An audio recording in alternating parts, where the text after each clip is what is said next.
Hi friends, నేను మీ అంజని. ముందుగా మీ అందరికీ ఎస్ఆర్కే హర్రర్ స్టోరీస్కి స్వాగతం సుస్వాగతం. మీ అందరూ కూడాను బాగున్నారనే అనుకుంటున్నాను. ఇప్పుడైతే మన వీడియోని స్టార్ట్ చేసేద్దాం. అంతకన్నా ముందు నాదొక చిన్న request. For best realistic horror and thrilling experience కోసం తప్పకుండా హెడ్సెట్ని అయితే పెట్టుకోండి.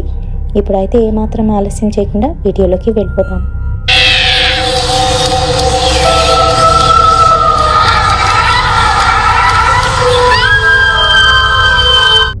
అది 2018 డిసెంబర్ మంత్ 30th.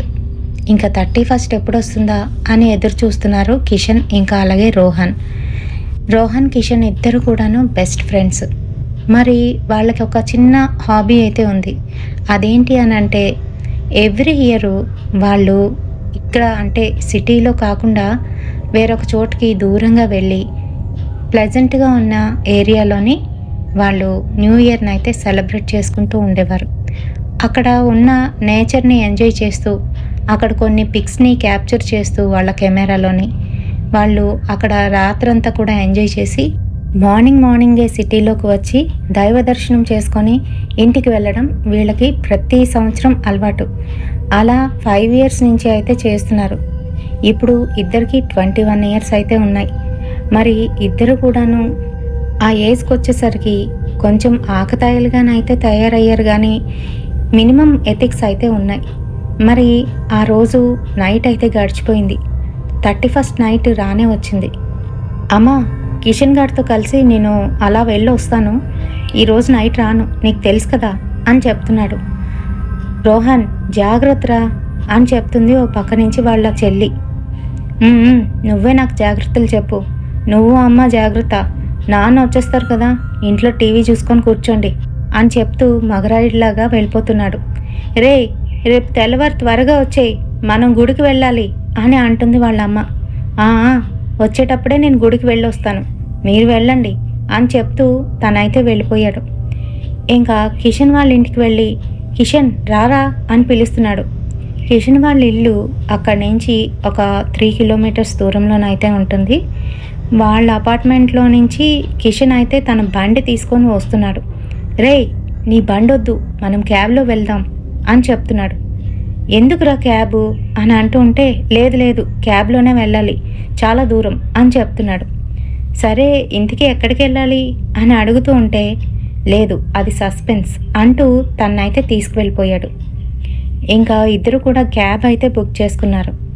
క్యాబ్ అతనికి మాకు ఇలా పలానా చోటుకి వెళ్ళాలి అని చెప్తే, సార్ ఈ నైట్ టైంలోని సిటీ అవుట్స్కట్స్లోకి, అది కూడా 31st నైట్ ఎవరూ రామ్ సార్ అని చెప్తున్నాడు క్యాబ్ డ్రైవర్. నీకేమైనా పిచ్చి పట్టిందా, డబ్బులు ఇస్తామని చెప్తున్నాం కదా, ఇంకేంటి నీకు ప్రాబ్లం అని అంటే, అట్నుంచి బేరాలు అయితే ఉండవు సార్, ప్లీజ్ సార్ నన్ను వదిలేయండి, మీరు ఇంకెవరినైనా చూసుకోండి అని చెప్తూ తనైతే వెళ్ళిపోయాడు. అప్పటికే 1/2 గంట గడిచిపోయింది. ఇంకా రోహన్కి అయితే పిచ్చెక్కుతుంది. మళ్ళీ ఎలాగోలా క్యాబ్ అయితే బుక్ చేసుకున్నారు. ఈసారి ఆ క్యాబ్ డ్రైవరు రైడ్ అయితే క్యాన్సిల్ చేశాడు. ఏంట్రా వీడు రైడ్ క్యాన్సిలే చేసేసాడు అని చెప్తూ ఉంటే, సర్లే అదంతా కాదు కానీ ఆటో ట్రై చేయి అని చెప్తున్నాడు. సరేనని ఆటోని ట్రై చేస్తూ ఉంటే ఈలోగా ఒక వెహికల్ వచ్చి వాళ్ళ ముందు అయితే ఆగింది. అతను మీరు ఎక్కడికి వెళ్ళాలి అని అడుగుతున్నాడు. అదేనండి, మన సిటీ అవుట్స్కట్స్లోని ఒక విలేజ్ ఏరియా ఉంటుంది కదా, అక్కడికి వెళ్ళాలి అని చెప్పేసరికి, సరే నేను అటుపక్క వెళ్తున్నాను, నాకు ఎంతో కొంత ఇచ్చేయండి అని చెప్పి ఎక్కమన్నాడు. ఇంకా వీళ్ళ సంతోషానికి అవధులు లేవు. సరే అంటూ ఎక్కేశారు. ఇద్దరూ మాట్లాడుకుంటూ క్యాబ్ డ్రైవర్తో కూడా మాట్లాడుతున్నాడు. కానీ ఆ క్యాబ్ డ్రైవర్ మటుకు అస్సలు మాట్లాడకుండా అలానే వాళ్ళిద్దరు కాసి చూస్తూ డ్రైవింగ్ అయితే చేస్తున్నాడు. ఇంకా ఒక ప్రదేశానికి వచ్చేటప్పటికి చాలా దూరం అయిపోతుందండి అని అంటూ ఉంటే, అందుకనే ఇటుపక్క నుంచి లెఫ్ట్ సైడు ఇంకొక షార్ట్కట్ వే అయితే ఉంది, అటుపక్క నుంచి వెళ్దాం, ఆ వే కొంచెం మంచిది కాదని చెప్తారు, కానీ మీ ఇద్దరికి ఓకేనా, పర్వాలేదా, అక్కడి నుంచి అయితే తొందరగా వెళ్ళిపోవచ్చు అని అంటున్నాడు. ఆ మాటలకి సరే ఎటుపక్క నుంచి అయితేనే తొందరగా వెళ్ళిపోతే అదే చాలు అంటూ మేమిద్దరం కూడా ఒప్పేసుకున్నాం. ఇంకా ఆ వే అంతా ఎలా ఉంది అని అంటే, బోత్ సైడ్స్ చెట్లు అయితే బాగా గుబురుగానైతే ఉన్నాయి. ఇంకా మాకు ఆ వెన్నెల కాంతి తప్ప ఏమీ కనిపించట్లేదు. అలానే వెళ్తుంది కారు. కొంచెం దూరం వెళ్ళిందో లేదో ఆ ఫారెస్ట్ లాంటి ఏరియాలోని ఒక ఆమె నడుచుకుంటూ వెళ్ళిపోతుంది. అయ్యో, ఎవరో ఒక ఆమె ఒక్కరిదాయి వెళ్ళిపోతుంది, ఆపి కారు ఎక్కిద్దామా అని అంటున్నాను. ఆ మాటలకి ఆ కార్ డ్రైవరు మాట్లాడకుండా అలా కూర్చోండి, ఎవరిని పడితే వాళ్ళని నేను ఎక్కించుకోను అని అంటున్నాడు. నాకెందుకో అతని మాటలు చాలా రూడ్గానైతే అనిపించాయి. ఈడేంటి ఇలా మాట్లాడుతున్నాడు అని అనుకున్నా. ఈలోగా మా కారు అక్కడికి వెళ్ళేసరికి ఆమె మా కారు వైపు తిరిగి చెయ్యి అయితే చూపిస్తూ ఆపమని అంటుంది. అయినా కూడాను ఆపకుండా దగ్గర నుంచి మెల్లగానైతే తీసుకువెళ్తున్నాడు. ఎందుకంటే ఆ ప్రదేశం అంతా కూడాను రాళ్ళు రప్పలు ఇసుకతోనైతే కూడుకొని ఉంది. ఫాస్ట్గా వెహికల్ని తీసుకువెళ్దామన్నా కూడాను ముందుకైతే వెళ్ళట్లేదు, మెల్లగానైతే వెళ్తుంది. ఇంకా ఆమె దగ్గరికి వచ్చిందో లేదో, నా ఆకతాయితనమో మరి ఇంకేమనుకోవాలో, నేనైతే ఆమె దగ్గరికి వెళ్ళి ఏమండి మీరు ఎక్కడికి వెళ్తారు అని అడుగుతున్నాను. ఆ మాటలకి ఎంత పని చేసావు అంటూ కార్ డ్రైవరు నా కాస్త చాలా కోపంగానైతే చూశాడు. అంతే, అక్కడ చూసిన దృశ్యానికి నాకు గుండె జారిపోయింది. దానికి గల కారణం ఏంటి అని అంటే, మాకు అప్పటి వరకు లిఫ్ట్ అడుగుతూనే ఆమె మొహం సగం అయితే కాలిపోయింది. పైగా మెడంతా కూడాను పొడుగ్గాన అయితే కనిపిస్తోంది. అంతేకాదు మొహం అంతా కూడాను పాలిపోయినట్టుగా కనిపిస్తోంది. అది వికారంగా నవ్వుతూ మీరెక్కడికి వెళ్తే నేను అక్కడికే వస్తా అని అన్నది. అంతే, నాకైతే భయంతోని ఇంక గట్టిగా అరుపులైతే మొదలుపెట్టా. కార్ డ్రైవరు దేవుణ్ణి తలుచుకుంటూ అక్కడి నుంచి కారు అయితే పోనిస్తున్నాడు. ఇంకెంత ఫాస్ట్గా వీలైతే అంత ఫాస్ట్గానైతే కారుని పోనిస్తున్నాడు, కానీ అక్కడి నుంచి త్వరగానైతే కదలట్లేదు కారు. ఇంకా ఆయన నన్నైతే తిడుతూ ఉన్నాడు ఓ పక్క నుంచి. ఇది ఎటువంటి ప్రదేశమో నీకు అసలు తెలుసా? నేను తొందరగా హాస్పిటల్కి వెళ్ళాలి కాబట్టి ఇటువంటి ప్రదేశంలో తీసుకువచ్చాను, మీరు కూడా తోడు ఉన్నారు కాబట్టి. లేకపోతే ఇటువంటి ప్రదేశంలోకి నేను రాను. తెల్లవారిపూట కూడా వెళ్ళం. ఇక్కడ ఇలాంటి ఆత్మలు తిరుగుతూ ఉంటాయి. నీకేమైనా పిచ్చా? అయినా నిన్ను మాట్లాడొద్దని అంటే నువ్వేంటి పెద్ద హీరో అనుకుంటున్నావా? ఇటువంటి ఆత్మలు మనల్ని అంత వేరంగా వదలవు అని అంటూ ఉంటే భయపడిపోతూ నేను కిషన్ గారు దేవుణ్ణి అయితే తలుచుకుంటున్నాం. ఓ పక్క అతను కూడాను దేవుణ్ణి అయితే తలుస్తున్నాడు. జై హనుమాన్ జై హనుమాన్ అనుకుంటూ ఇంకా ముగ్గురం కూడాను భయపడిపోతున్నాం. మరి కొంతసేపటి వరకు అది మమ్మల్ని వెంబడించినట్టుగా అయితే అనిపించింది. ఎంత దాన్ని తలుచుకోకూడదు అనుకున్నా నేను దాన్ని అయితే కళ్ళారా చూసేసాను. అది మర్చిపోలేకపోతున్నాను. దేవుణ్ణి తలుచుకుంటున్నాను కానీ నాకు అదే జ్ఞాపకం వస్తూ ఉంది. ఇంకా ఎలాగైతేనే ఆ ఏరియా దాటి మరొక ఏరియాలోకి అయితే వచ్చేసాం. అప్పటికి కిషన్ గారు బాగా భయపడిపోయాడు. రోహన్, మనం ఇప్పుడు బయటికి వెళ్ళి ఇలా సీనరీస్ అవి ఫోటోలు తీయాలంటావా? ఇంటికి వెళ్ళిపోదాంరా ఏదో విధంగా. వద్దురా బాబు, నాకు భయం వేస్తుంది అని చెప్తూ ఉంటే నేను మటుకు వినకుండా ఏం పర్వాలేదు, ఆ గండం అయితే గట్టెక్కిపోయింది కదా, చక్కగా మనం వెళ్ళి ఎంజాయ్ చేసి రిటర్న్ వచ్చేటప్పుడు గుడికి వెళ్ళి వద్దాం, ఏం కాదులే, నువ్వేం భయపడకు అని చెప్తున్నా. కానీ నాకేం తెలుసు మేము ఎటువంటి ఆపదను ఎదుర్కోబోతున్నామో అనే సంగతి. ఇంకొంచెం దూరం వెళ్ళామో లేదో అది మా కారుకి ఎదురుగా వచ్చి గాల్లోనైతే ఎగురుతూ కనిపించింది.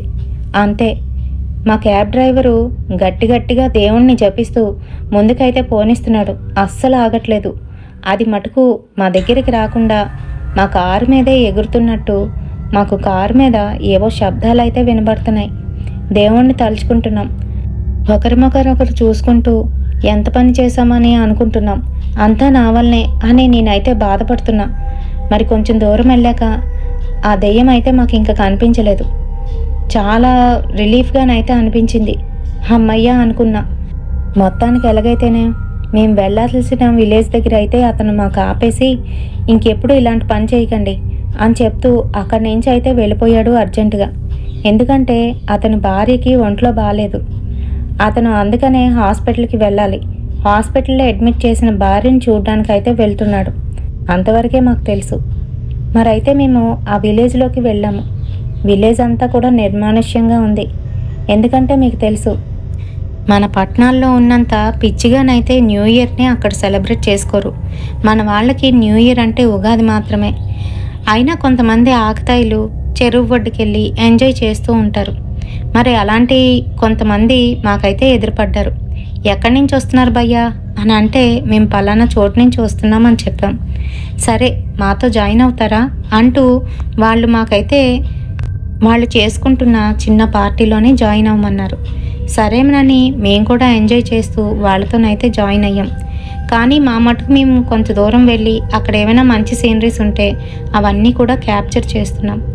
ఇంకా అలానే రాత్రి అయితే గడిచిపోయింది. తెల్లవారేసరికి ఇద్దరం కూడాను గుడికి వెళ్ళి అక్కడి నుంచి ఎవరింటికి వాళ్ళైతే వెళ్ళిపోయాం. నేను ఇంటికి వచ్చిన వెంటనే, అమ్మ నాకు చాలా నిద్ర వస్తుంది, నన్ను డిస్టర్బ్ చేయొద్దు, మీరు వెళ్తే వెళ్ళండి గుడికి అని చెప్తూ, ఆ విలేజ్ చెరువులో స్నానం చేసి వచ్చాను కదా, దేవుడికి దండం పెట్టుకున్నాను కదా, ఇంకెందుకులే అని చెప్పి ఇంటికి వచ్చి స్నానం చేయకుండా అలానే నా బెడ్ మీద అయితే పడిపోయా. ఎంతసేపు అవుతుందో తెలియట్లేదు. నా పక్కన ఎవరో ఒక ఆమె వచ్చి కూర్చున్నట్టుగా అనిపించింది. ఆడమనిషే, అది నాకు బాగా తెలుస్తుంది. కానీ నేను కళ్ళు ఇప్పలేని పరిస్థితి. ఎవరు అని మెల్లగానైతే అంటున్నా. నేనే రాజా అని అంటుంది. ఈలోగా కళ్ళు తెరిచి చూసేసరికి మళ్ళీ అదే ఆకారం, పొడుగాటి మెడ, తెల్లగానైతే బాగా పాలిపోయినట్టు మొహం అది ఉండి కనుగుడ్లు ఎర్రగానైతే కనిపిస్తుంది. అది నా కాస్త చూసి నవ్వుతుంది. నేను నీతోనే వచ్చేసాను, రాత్రంతా నీతోనే ఉన్నాను అని చెప్తుంది. ఆ మాటలకి నాకు భయం వేసి గట్టిగా అరవడం అయితే మొదలుపెట్టా. ఈలోగా నా మీద నీళ్ళైతే చిలకరిస్తూ మా అమ్మ అయితే లేపుతుంది. ఏమైందిరా నీకు, ఏమైంది అని అంటుంది. పక్కన మా చెల్లెలు, అటుపక్క మా నాన్న నించొని ఉన్నారు. ఏమైందిరా, పొద్దున్నుంచి ఇప్పటి వరకు ఇలానే ఉన్నా అని అంటూ ఉంటే, ఇప్పుడు టైం ఎంత అయింది అని అడిగేసరికి అదిగో చూడు అని మా చెల్లెలైతే వాచికాస్ చూపిస్తుంది. అప్పటికి సాయంత్రం 7:30 అయితే అయిపోయింది. ఏంటి, నేను పొద్దున్నుంచి ఇప్పటి వరకు ఇలానే పడుకొని ఉన్నానా, లేపాల్సింది కదా అని అంటూ ఉంటే, ఏం లేపుతాం, నీ ఒళ్ళు చూసావా ఎలా కాలిపోతుందో, ఇప్పుడే డాక్టర్ గారికి ఫోన్ చేశా, డాక్టర్ గారు వస్తున్నారు అని చెప్తుంది మా అమ్మ. అప్పుడే అర్థమైంది నాకేంటి అని అంటే, నా ఒళ్ళు పూర్తిగానే కాలిపోతుంది. నేను అసలు ఆ కాళ్ళు చేతులు కదపలేకపోతున్నాను. అంతేకాదు నాకు కాళ్ళు చేతులు బాగా పీకుతున్నాయి. అసలు నిన్న ఎక్కడికి వెళ్ళారా, ఏం చేశారు, నీకు ఇంత జ్వరం ఎందుకు వచ్చింది అని కోపంగా మా నాన్న అడుగుతుంటే, అదేం లేదు నాన్న, ఒక విలేజ్కి వెళ్ళాము, అక్కడ వాటర్ పడలేనట్టుంది, అక్కడ స్నానం చేసున్నాం, అందుకనే ఇలా అని చెప్తున్నా. ఆ మాటలకి మా నాన్న చిరాకు పడుతూ, ఏంటో నీ అలవాట్లు నీ చేష్టలను కొంచెం మార్చుకో అని చెప్తూ బయటికైతే వెళ్ళిపోయారు. ఈలోగా మా అమ్మ కూడాను బయటికైతే వెళ్ళింది. మా చెల్లెలు మటుకు నా పక్కనే కూర్చొని, రే అన్న నిజం చెప్పురా, ఎక్కడికి వెళ్ళారా, నిన్ను చూస్తుంటే నాకు భయం వేస్తుంది, నిద్దట్లోనే అలా కలవరిస్తూనే ఉన్నావు, నా దగ్గరికి రావద్దు అని అరుస్తున్నావు, ఏంట్రా ఏం జరిగిందిరా అని అడుగుతోంది. బా ఏం లేదే, చెప్పానుగా, నేను కిషన్ గారు కలిసి అలా సిటీ అవుట్స్కట్స్కి అయితే వెళ్ళాం, అంతేనే, ఇంకేం లేదు అని చెప్పాను. కానీ నాకు మటుకు రాత్రి జరిగిన ఇన్సిడెంటు బాగా గుర్తుంది. ఇంకా ఆమె మొహం అయితే నాకు అలానే కనిపిస్తుంది. ఈలోగా డాక్టర్ అంకుల్ అయితే వచ్చారు. ఆయన మా ఫ్యామిలీ డాక్టర్. నన్ను ఆయన ఎప్పుడు కూడాను రోహు అని పిలుస్తూ ఉంటారు. రే రోహు, ఎక్కడికి వెళ్ళావురా, ఏమైంది, నీకు బాగాలేదంట అంటూ చెకప్ చేస్తున్నారు. అదేం లేదు డాక్టర్, మీకు తెలుసు కదా, నిన్న 31st నైట్ కదా డాక్టర్, మేము సరదాగా అవుటింగ్కి వెళ్ళాము, అక్కడ వాటర్ చేంజ్, పైగా నేను స్నానం చేయడం వల్ల అలా అయ్యి ఉంటుందని అనుకుంటున్నా అని చెప్తూ ఉంటే, డాక్టర్ గారు థర్మోమీటర్ తీసి చెక్ చేసి నాతో ఇలా అంటున్నారు. నో అదేం కాదు, నీకు ఫీవర్ ఎంత ఉందో తెలుసా, 104 ఉంది, ఇలా అయితే కుదరదు, కానీ నేను కొన్ని టెస్టులు చేపిస్తాను, అవి చేయించుకొని రేపు ఈవినింగ్ కల్లా వచ్చేసేయండి, ఆ టెస్ట్ రిపోర్ట్స్ పట్టుకొని ఏంటి వేసుకోవాలో ఏంటో చెప్తాను, ప్రస్తుతానికి అయితే జ్వరం తగ్గడానికి ట్యాబ్లెట్స్ ఇస్తున్నాను, ఒక ఇంజెక్షన్ చేయాలి, ఇవి తీసుకురండి అంటూ మా నాన్నగారికి అయితే చెప్పేశారు. ఇంకా డాక్టర్ గారిని దేబెడుతూ మా నాన్న అయితే మెడిసిన్స్ తీసుకురావడానికి బయటకు వెళ్ళారు. అమ్మ వంట వండుతుంది. మా చెల్లెలు మటుకు నా పక్కనే కూర్చొని, రే అన్నయ్య ఎలా ఉందిరా నీకు, ఏంట్రా ఏం జరిగింది అని అడుగుతూనే ఉంది. నాకు ఇంకా పిచ్చెక్కించుకు తలనొప్పి వస్తుంది, నువ్వు వెళ్ళిపోతావా వెళ్ళవా, నీ రూమ్లోకి వెళ్ళు అని కసురుతున్నా. దానికి అది విసుక్కొని దాని రూమ్లోకి అయితే వెళ్ళిపోయింది. ఇంకా నేను కూడాను అలానే పడుకుని పోయా. నాకు అస్సలు తెలియట్లేదు, స్పృహ కూడా లేదు. లేచి చూసేసరికి నా పక్కనే ఒక పెద్ద ఆకారం. అది చూడడానికి చాలా భయంకరంగానైతే ఉంది. పెద్ద పెద్ద గోళ్లతోని, ఇంకా బల్బుల్ లాంటి కళ్ళతోని, నోట్లో నుంచి పళ్ళకి ఉన్న ఆ రక్తం నా మీద పడుతూ ఉంటే భయంతో నేను గట్టిగా అరుస్తూ బయటికి అయితే వచ్చేసా. మా ఇల్లంతా కూడాను చీకటిగానైతే కనబడుతుంది, ఎవరూ లేనట్టు. అది కూడాను రాత్రి 12 అయితే ఎలా ఉంటుందో అలా అయితే కనిపిస్తుంది. వాచ్లో టైం చూస్తే కరెక్ట్గా 12:30. అమ్మా అమ్మా అంటూ అమ్మ వాళ్ళ రూమ్ కేసి అయితే వెళ్ళా. అక్కడ అమ్మ నాన్న లేరు. మా చెల్లెల రూమ్కి వెళ్తూ, రే రాజీ ఎక్కడున్నావే అంటూ పిలుస్తున్నా. దాని రూము నిశ్శబ్దంగానైతే ఉంది. లైట్ వేసి చూసా, అక్కడ ఎవరూ లేరు. ఈలోగా కిచెన్లో నుంచి ఏవో శబ్దాలు అయితే వినబడుతున్నాయి, కాయగూరలు కట్ చేస్తున్నట్టు. అమ్మా అది నువ్వేనా అమ్మా అనుకుంటూ కిచెన్ వైపు అయితే వెళ్తున్నా. నాకైతే ఓపిక లేదు, కాళ్ళు చేతులు లాగేస్తున్నాయి. అలానే వెళ్ళి చూసేసరికి అటుపక్క తిరిగి కాయగూరలు అయితే కట్ చేస్తూ ఒక ఆమె అయితే కనిపించింది. తను ఎర్రటి చీరలోనైతే ఉంది. ఎవరది అని కొంచెం దగ్గరికి వెళ్ళబోయేసరికి తనే నా వైపు తిరిగింది. చూసేసరికి అదే ఆకారం, పొడవాటి మెడ, సగం కాలిన శరీరం, మిగతా సగం అంతా కూడాను తెల్లగానైతే కనబడుతుంది. దాని కళ్ళు ఎర్రగానైతే కనిపిస్తున్నాయి. అది నన్ను చూస్తూ వికారంగా నవ్వుతుంది. అంతే, ఆ నవ్వు చూసేసరికి నేను భయంతోని గట్టి గట్టిగా అరుస్తూ అక్కడే పడిపోయా. ఈలోగా మా చెల్లి నా చేయి పట్టుకొని, రే అన్నయ్య అన్నయ్య అని పిలుస్తోంది. రాజీ నేనెక్కడున్నాను అని చుట్టూ వెర్రిగా చూస్తూ అడుగుతున్నాను. మన ఇంట్లోనే ఉన్నావురా, ఏమైంది నీకు, ఎందుకు అలా గట్టిగా అరుస్తున్నావు? పైగా నేను రూమ్లోకి వచ్చేసరికి నీ పక్కన ఎవరో కూర్చున్నట్టుగా అనిపించిందిరా, నాకు చాలా భయం వేస్తుంది అని రాజీ కూడాను అవే పోలికలతోనే ఉన్న ఒక ఆడ మనిషి గురించి అయితే చెప్పడం మొదలుపెట్టింది.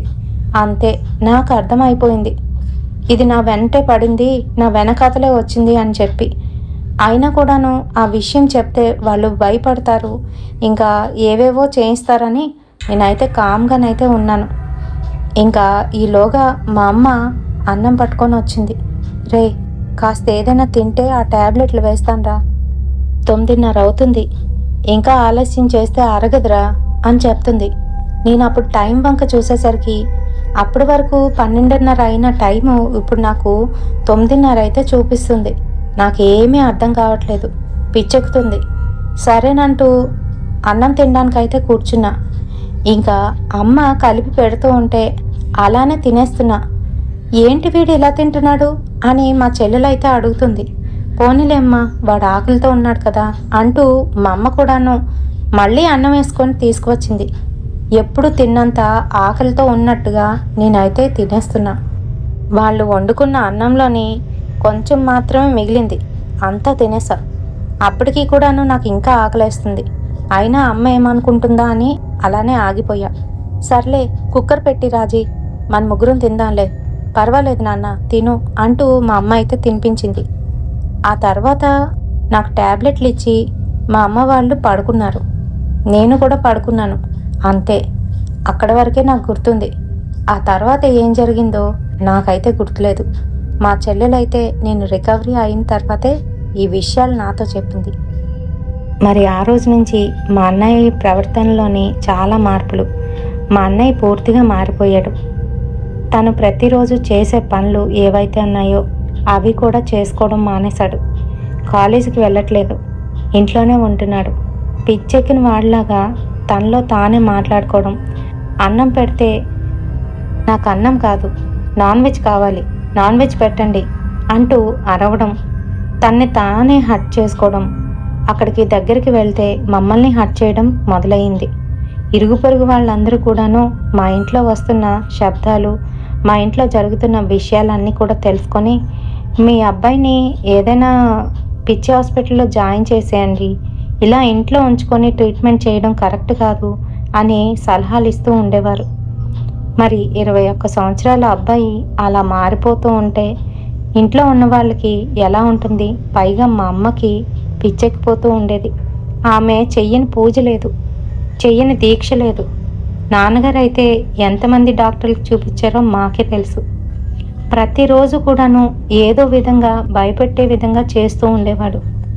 అలానే ఒకరోజు రాత్రి మేమందరం పడుకున్న సమయంలోని అప్పుడే భోజనం చేసి పడుకున్నాం. ఈలోగా కిచెన్లోనే ఏదో శబ్దం వినపడుతుంది. ఏంటబ్బా అని చెప్పి అమ్మ అయితే లేచి లైట్ వేసి చూసేసరికి అన్నయ్య చేతిలోని ఒక ఎలక అయితే కనిపించింది. అమ్మ చూసేసరికి దాన్ని పీక నులిమేసి దాన్ని నోట్లో పెట్టబోతూ ఉంటే అమ్మ గట్టిగా వారించి వాడి చేతిని పట్టుకొని గట్టిగా అరుస్తూ నాన్ననైతే పిలుస్తుంది. ఈలోగా అన్నయ్య కళ్ళలో కోపం. అమ్మని గట్టిగానైతే ఒకటి కొట్టాడు. అసలు ఆ అమ్మని ఒక్క మాట అననిచ్చేవాడు కాదు. అలాంటిది అమ్మని వాడు కొట్టడం ఏంటి? నాకైతే ఏమీ అర్థం కాలేదు. అమ్మని అలా కొట్టగానే అమ్మ ఎగిరి మరోవైపు అయితే పడింది. అమ్మకి చేతికి ఇంజురీ అయితే అయ్యింది. ఇంకా నైట్ అయితే నాన్న వాడిని శుభ్రంగా కొట్టి రూమ్లో పడేసి రూమ్ తలుపులు తాళం అయితే వేసేశారు. నన్ను ఇంట్లోని జాగ్రత్తగా ఉండమని చెప్పి అమ్మని తీసుకొని హాస్పిటల్కి అయితే వెళ్ళారు. ఇలాంటివి ఒకటా రెండా? మేము ఆ జనవరి నెల నుంచి తిరిగి ఆగస్టు వచ్చే వరకు చాలానే చూసాం. ఎన్నో ఇబ్బందులు పడుతున్నాం. మరి 65 కేజీలు ఉన్న మా అన్నయ్య ఇప్పుడు కేవలం 40 కేజీల్లోనే అయితే ఉన్నాడు. చూడ్డానికి చాలా బక్కపల్చగానైతే అయిపోయాడు. నోట్ల నుంచి సరిగ్గా మాట రాదు. ఎంతసేపు ఆ రూమ్లోనే ఉంటాడు. ఏదో అరుస్తూ ఉంటాడు, గోడ మీద గీరుతూ ఉంటాడు, లేదంటే తలుపులు తీయండి అని తలుపులు బదులు కొడుతూ అరుస్తూ ఉంటాడు.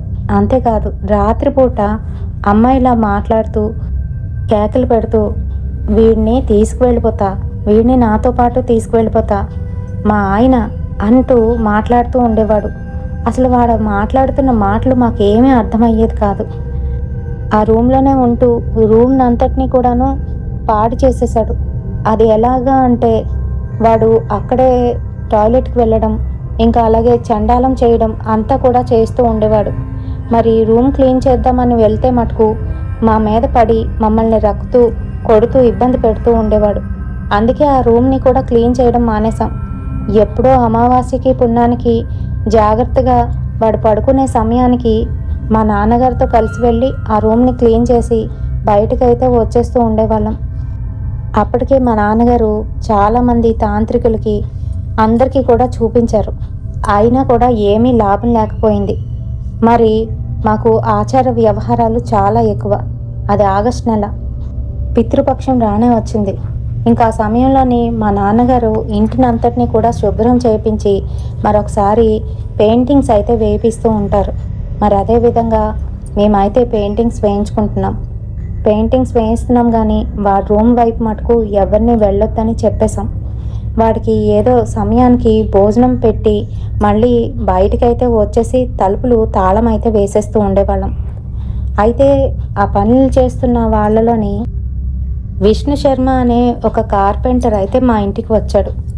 మరి విష్ణు శర్మ మా ఇంట్లోకి రాగానే మీ ఇంట్లోని ఏదో జరగబోతుంది అని చెప్పేశాడు. అలా అనేసరికి మా నాన్నగారికి ఏదో కొంచెం అర్థమైనట్టు, ఏమైంది, నీకేమనిపించింది అని అడిగితే మీ ఇంట్లోని ఏదో ఒక ప్రాత అయితే తిరుగుతుంది అని చెప్పేశాడు. అంతే.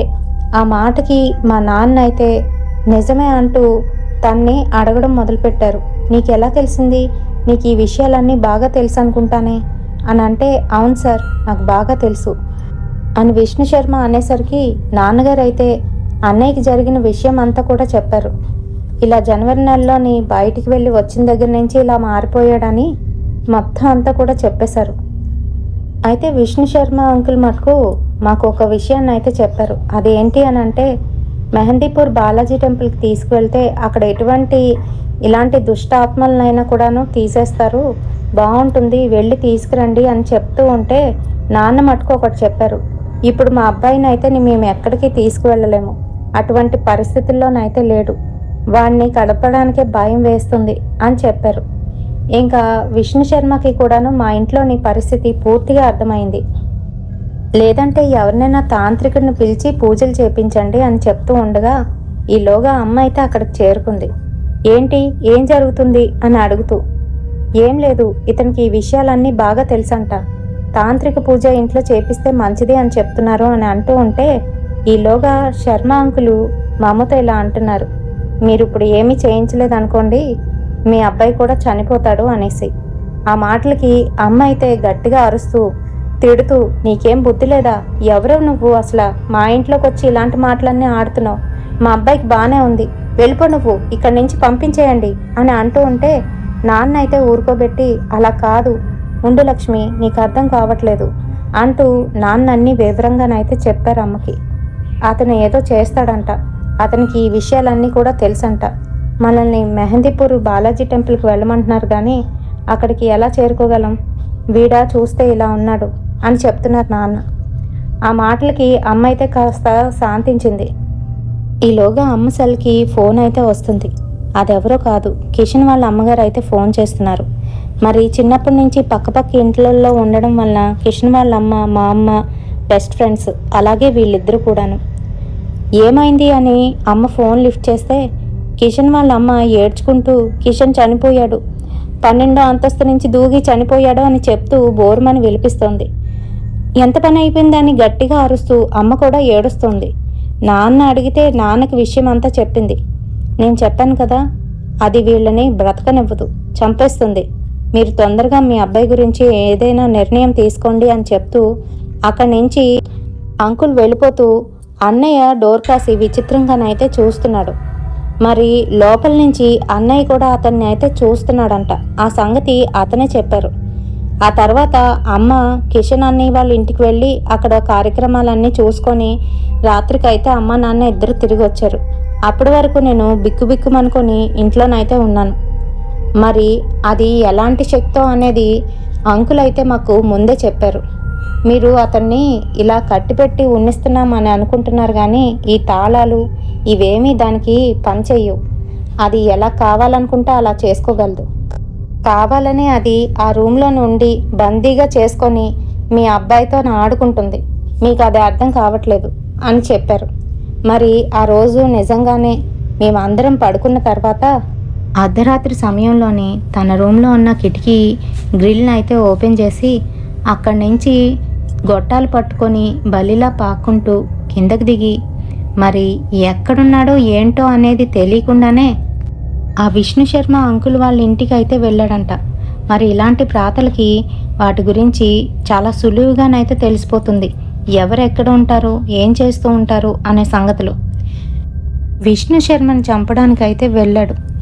మరి విష్ణు శర్మ అంకుల్ అయితే వాడిని చూశారు, కానీ ఏమీ మాట్లాడకుండానో అలానే ఉన్నాడు.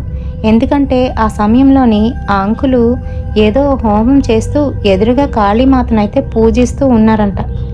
మరి ఆ కాళీమాత విగ్రహాన్ని చూసేసరికి వీడు తగ్గి వెనక్కి అయితే వచ్చేసాడు. మర్నాడు అంకుల్ మా ఇంటికి వచ్చే సమయంలోని ఈ సంగతులన్నీ కూడా చెప్పాడు.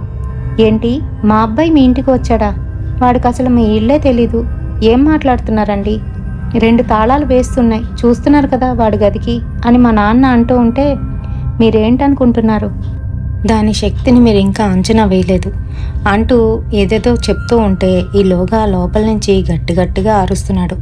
అది కూడాను ఆడదాని గొంతులోనైతే అరుస్తున్నాడు. వాడి అరుపులకి మాకే ఒళ్ళంతా కూడా జలధరించిపోతుంది. పైగా అతన్ని తిట్లయితే తిడుతున్నాడు. అవి వినడానికి మాకైతే కర్ణ కఠోరంగానైతే ఉన్నాయి. అసలు వాడు ఎప్పుడు ఎవరిని కూడాను ఏమీ తిట్టేవాడు కాదు. అలాంటిది వాడు అలా మాట్లాడుతూ ఉంటే, అమ్మాయిలా తిడుతూ ఉంటే మాకైతే చిరాకు జిగుప్స అయితే కలుగుతున్నాయి. పైగా అతన్ని పట్టుకొని ఇలా అంటుంది, నువ్వు నన్నేం చేయలేవురా, నన్ను వీడితోని వేరు చేయడానికి నువ్వేంటి, నీ తల్లో జేజం వచ్చినా కూడా నన్ను వేరు చేయలేదు, ఈడు నా మొగుడు అని మాట్లాడుతుంది. ఇంకా 2 రోజుల్లోనే వీడిని నాతో తీసుకువెళ్ళిపోతున్నాను, అమావాస్య గడియలు మొదలవగానే వీడు నాతో వచ్చేస్తాడు అంటూ వికారంగా నవ్వుతుంది. ఆ మాటలకి అందరూ వణికిపోతున్నారు. కానీ ఆ మాటలకి జవాబు చెప్పకుండా, సరేనండి నేను వెళ్ళొస్తా, నేను చెప్పిన ఈ లిస్టు ప్రకారం అన్నీ కూడా తీసుకురండి అని చెప్పి ఒక పెద్ద లిస్ట్ని అయితే ఇచ్చాడు. నేను మళ్ళీ రాత్రికి వస్తానని చెప్పి అక్కడి నుంచి అయితే వెళ్ళిపోయాడు. మరి శర్మ అంకుల్ వెళ్ళిపోయిన తర్వాత నాన్న ఆ సామాను తీసుకురావడానికి అయితే బయటికి వెళ్ళారు. పొద్దున్న వెళ్ళిన నాన్న మళ్ళీ సాయంత్రం 5:30కి అయితే ఇంటికి వచ్చారు. బోలెడని సామాను. అవి చూస్తుంటే మాకే భయం వేసింది. ఏంటని అంటే మేక మాంసం 5 కేజీలు. ఇది ఎంత, ఎవరు తింటారు, ఎందుకు తెచ్చారు అని అమ్మ అడుగుతుంది. ఏమోనే, ఇందులో ఉన్నాయి, ఆయన తెమ్మన్నారు కదా అందుకే తెచ్చా అని చెప్తున్నాడు. దాంతోపాటుగా డ్రింక్ బాటిల్స్ అవి ఎందుకు తెచ్చారండి అని అంటున్నాడు. ఆ మాటలకి మా నాన్న ఏం మాట్లాడకుండా లిస్ట్ చూడు అంటూ లిస్ట్ అయితే ఇచ్చేశారు. అందులోని రకరకాల వస్తువులు అయితే ఉన్నాయి. ఆ వస్తువులన్నీ తెచ్చారా అని అంటే ఏం చేస్తాం, తేక తప్పుతుందా, జాగ్రత్తగా ప్రతి షాప్కి వెళ్ళి ఎక్కడ దొరుకుతాయని కనుక్కొని మరీ తెచ్చాను అని చెప్తున్నాడు. ఈలోగా అవన్నీ కూడాను జాగ్రత్త పెట్టి రాత్రికి అతను వస్తానన్నాడు కదా అని ఆయన రాక కోసం అయితే ఎదురు చూస్తున్నారు. మరి రాత్రి 9:30 అయితే అవుతుంది. అతనితో పాటు మరొక అతన్ని సహాయం అయితే తెచ్చుకున్నాడు. ఇతనెవరు అని అంటే అతను నాకు సహాయం చేయబోయే తాంత్రికుడు, నా స్నేహితుడు అని చెప్పాడు. మరి ఇద్దరు కలిసి మా హాల్లోనే, అంటే వాడి గదికి ఎదురుగానే ఆ హాల్లోని ఒక పెద్ద ముగ్గునైతే వేశారు. మరి శర్మ అంకులు తనతో పాటుగా ఒక కాళీమాత విగ్రహాన్ని అయితే తెచ్చారు. అది చూడడానికి చాలా చిన్నదిగా ఉంది కానీ ఆయన శక్తులన్నీ కూడా అందులోనే ఉన్నట్టు నాకైతే అనిపించింది. అది సింధూరం రంగులోనైతే ఉంది. దాన్ని కూడా పూజలోనైతే పెట్టారు. మరి దాని చుట్టూ, అంటే ముగ్గు చుట్టూ ఆసనాలు వేసి మమ్మల్ని కూడా కూర్చోమన్నారు. మా చుట్టూ కూడాను ఒక వలయం అయితే ఏర్పరిచారు. మీ అబ్బాయి ఎన్నో రకాలుగా, ఎన్నో విధాలుగా మిమ్మల్ని మభ్యపెడుతూ మిమ్మల్ని ఈ చక్రంలో నుంచి బయటికి రప్పించడానికి ఎన్నో ప్రయత్నాలు చేస్తాడు. మీరు అస్సలు బయటపడద్దు, అంతేకాదు జాలి పడకండి అని చెప్పి మాకైతే చెప్పేశాడు. ఆ తర్వాత మా నాన్నగారికి చెప్పి ఆ తలుపుకి ఉన్న తాళాలు అయితే తీయించేశాడు. అంతేకాదు తలుపు కూడా తీసే ఉంచాం. కానీ మా అన్నయ్య మటుకు లోపల నుంచి బయటికి రావట్లేదు. రూమ్ అంతా కూడా చీకటిగానైతే ఉంది. మరి హాల్లోని మేము ఇవన్నీ కూడాను ఏర్పాటు చేసుకొని కూర్చున్నాం. ఇంకా ఆ తాంత్రికుడు ఏవేవో మంత్రాలు చదువుతూ పూజ అయితే చేస్తున్నాడు. ఇంకిద్దరు అలా మంత్రాలు చదివేసరికి కొంతసేపటికి ఇల్లంతా కూడాను ధూపం అయితే వేశాం. ఆ ధూపం ఎప్పుడైతే ఆ గదిలోకి వెళ్ళి వ్యాపించిందో వాడు ఇంకా అందులో ఉండలేక బయటికైతే పరిగెట్టుకొని వచ్చేశాడు. ఎవర్రా మీరంతా, ఎందుకురా ఇక్కడికి వచ్చారు, నన్ను వీడిని విడదీద్దాం అనుకుంటున్నారా, అది మీ వల్ల కాదు, ప్రయత్నించుకోండి అంటూ వికటాట్టహాసం అయితే చేస్తుంది. ఇంకా దాని నవ్వు పట్టించుకోకుండా వీళ్ళిద్దరూ అలానే మంత్రాలు చదువుతున్నారు. మరో పక్క ఏడుస్తూ మా అమ్మ వైపు చూస్తూ, అమ్మా నాకు ఒళ్ళంతా నొప్పులు వస్తున్నాయమ్మా, అమ్మా రా అమ్మా అని ఏడుస్తున్నాడు. మరో పక్క నుంచి నవ్వుతున్నాడు, మరో పక్క గట్టిగా అరుస్తున్నాడు. వాడి చేష్టలు చూస్తూ ఉంటే మాకైతే ఒళ్ళంతా కంపించుకుపోతుంది. మరోసారి ధూపం వేసి వచ్చి ఇక్కడ కూర్చో అంటే నేను కూర్చోనా అన్నట్టు తల అయితే ఊపుతున్నాడు అడ్డంగా.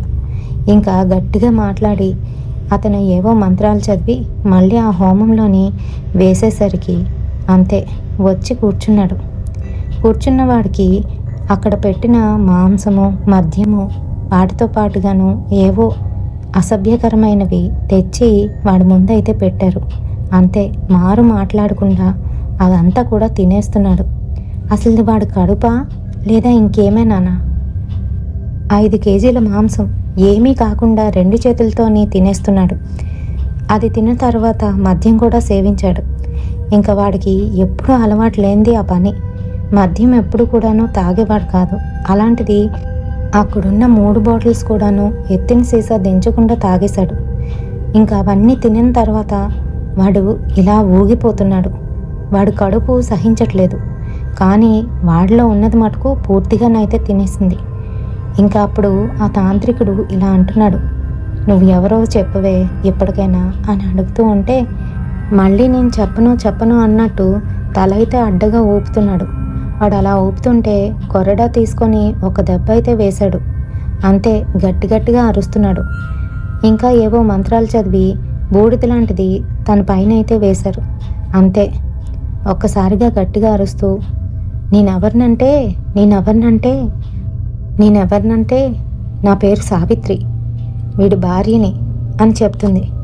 అదెలా సాధ్యం? ఈ అబ్బాయి చూస్తే 21 సంవత్సరం, నీ భర్త ఎలా అయ్యాడు అని అడుగుతున్నాడు. ఆ మాటలకి వీడు నా పూర్వజన్మలోని భర్త, నన్ను బాగా చూసుకుండేవాడు, ఇద్దరం ప్రేమగానైతే ఉండేవాళ్ళం. అప్పుడే మా మధ్యలోకి ఒకరితైతే వచ్చింది. దానివల్ల నన్ను సరిగ్గా చూసుకోవడం మానేశాడు, నా దగ్గరికి రావడం మానేశాడు. నేను బాధతోని ఇంట్లో వాళ్ళకి బయట వాళ్ళకి అయితే చెప్పేశాను. ఆ కోపంతో ఒకరోజు ఇంటికి వచ్చి ఆ రాత్రి నన్ను శుభ్రంగా కొట్టి మా ఇంట్లో ఫ్యాన్కి ఉరివేసేశాడు. ఆ తర్వాత నా మొహం మీద బ్రాండీ వంపి కాల్చేసి వెళ్ళిపోయాడు. సగం కాలిన నా మొహం, నా శరీరం అలానే ఉండిపోయింది. 2 రోజుల వరకు ఆ ఫ్యాన్కి వేలబడుతూ అలానే ఉండిపోయాను. అందుకే నా పీక ఇలా పొడుగ్గా అయిపోయింది అంటూ ఏడుస్తూ చెప్తుంది. ఆ తర్వాత చుట్టుపక్కల వాళ్ళు చూసి నన్ను పైనుంచి కిందకైతే దింపారు. అయితే నేను అప్పటి నుంచి ప్రాతగా మారి అక్కడే తిరుగుతున్నాను. ఆ తర్వాత మా ఆయన దాన్నైతే పెళ్లి చేసుకున్నాడు. సుఖంగానైతే ఉన్నాడు. కానీ ఏం లాభం, తాగుడికి అలవాటు పడి తొందరగానైతే చనిపోయాడు. తర్వాత ఎంతో కాలం వరకు తన కోసం వేచి చూస్తున్నాను. అదిగో ఆ సమయంలోనే నా భర్త మళ్ళీ నా కోసం ఇలా వచ్చేసరికి ఇంకా నేను తన వెనకాతలే వచ్చా అని చెప్తుంది. ఆ మాటలకి తాంత్రికుడు ఇలా అంటున్నాడు, పూర్వజన్మ సంబంధాలు అప్పుడే తెగిపోయాయి. ఎప్పుడైతే నీ భర్త చనిపోయాడో అప్పుడే నువ్వు చనిపోయి ప్రాత యోనిలోకైతే వెళ్ళి ప్రాతగా మారావు. అదే నీకు ముక్తి కలిగి ఉంటే మళ్ళీ నువ్వు కూడా జన్మింతువు కదా. ఎందుకు ఇలా చేస్తున్నావు? ఇప్పటికైనా నువ్వు మంచిగా మారి ఇతన్ని వదిలేయి అని చెప్తూ ఉంటే ఆ మాటలకి అస్సలు వినిపించుకోకుండా నేను వదిలేదే లేదు, నన్ను ఎలా చంపాడో ఇప్పుడు నేను కూడా అలానే చంపి ఇద్దరం ప్రాతలుగా మారి వెళ్ళిపోతామని నవ్వుతూ అంటుంది. ఆ మాటలకి అతనికి చాలా కోపం వచ్చింది. తన దగ్గర ఉన్న ఆ అమ్మవారి విగ్రహాన్ని అయితే బయటికి తీశాడు. ఇంకా ఆ శర్మ అంకులు అది బయటికి తీయగానే అది గట్టిగా అరవడం మొదలుపెట్టింది. ఇంకేవేవో పూజలు అవి చేసి దాని ప్రాతని ఒక మట్టి కుండలోనైతే బంధించాడు. దానిపైన ఒక ఎర్రటి గుడ్డనైతే కట్టి ఇప్పటికిప్పుడే మనము వెళ్ళి గంగా నది ఒడ్డున దీన్నైతే సజీవంగానూ సమాధి చెయ్యాలి, లేకపోతే ఇది మళ్ళీ వచ్చే ప్రమాదం ఉంది అని చెప్పాడు. అంతేకాదు మా అన్నయ్యకి మెడలో ఒక తాయెత్తును కట్టాడు. ఎటువంటి పరిస్థితుల్లో కూడా ఇది ఎప్పొద్దు అని చెప్పాడు. మరి ప్రతి సంవత్సరం కూడాను మీరు పితృకర్మలు చేస్తూ అలాగే మీ వాడి చేత అన్నదానం అయితే చేయించండి అని చెప్పారు. మరి అక్కడి నుంచి ఆ కుండను పట్టుకొని నాన్న ఇంకా ఆ అంకుల్ ఇద్దరు కూడాను కారు మీద అయితే వెళ్ళిపోయారు. మరి గంగానది ఒడ్డుకి వెళ్ళి అక్కడైతే పెద్ద గోతిని తవ్వించి ఆ గోతులోనైతే దాన్ని పాతి పెట్టి దాన్ని సమాధి చేశారు. మరి ఇంటికి వచ్చిన తర్వాత అతను చెప్పిన విధంగా ఎన్నో పరిహారాలు అయితే చేశాం. ఆ తర్వాతే అన్నయ్య నార్మల్ స్టేజ్కి అయితే వచ్చాడు. అది కూడా 3 నెలలు అలానే సరిగ్గా తినకుండా ఉంటూ ఆ తర్వాత నార్మల్ స్టేజ్కి అయితే వచ్చాడు. మరి ఈ స్టోరీ మీకు ఎలా అనిపించిందండి? నేనైతే ఒక దగ్గర విన్నాను, నాకు చాలా బాగా నచ్చింది. సో అందుకనే మీతో షేర్ చేశాను. నచ్చితే తప్పకుండా ఒక లైక్ అయితే వేయండి, షేర్ చేయండి మీ ఫ్రెండ్స్ అండ్ ఫ్యామిలీ మెంబర్స్కి. మరిన్ని ఇలాంటి వీడియోస్ కోసం తప్పకుండా మన ఛానల్ని అయితే ఫాలో అయిపోండి. రేపటి వీడియోతోని మళ్ళీ కలుద్దాం. Until then bye.